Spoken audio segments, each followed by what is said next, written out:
Welcome to Kenton's videos. Enjoy the video.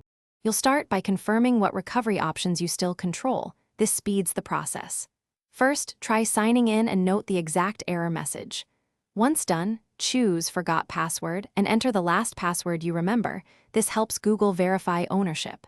If prompted, use your recovery phone or email to get a code. Make sure you can access them immediately.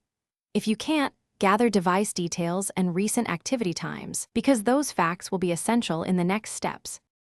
Now you'll move into the verification stage where specifics matter. Open the account recovery form and provide exact details: previous passwords, the month you created the account, and devices you used. Explain why you lost access, lost phone, new SIM, or hacked sign-in, so Google understands context. When codes arrive, enter them right away. Sometimes SMS is delayed, so check alternate inboxes and spam. If prompted for a backup email, use one you still control. This is the key step before full restoration. You're at the finish line. Set a new, unique password and enable two-step verification to prevent repeat lockouts. Make sure your recovery phone and email are updated and record a backup code in a secure place. If account recovery fails, pause 48 hours, gather more precise device and sign-in timestamps, then retry. Consistency and detail improve success.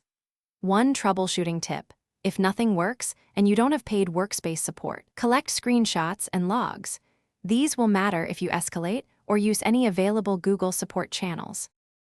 Thanks for watching. Consider subscribing if we helped you.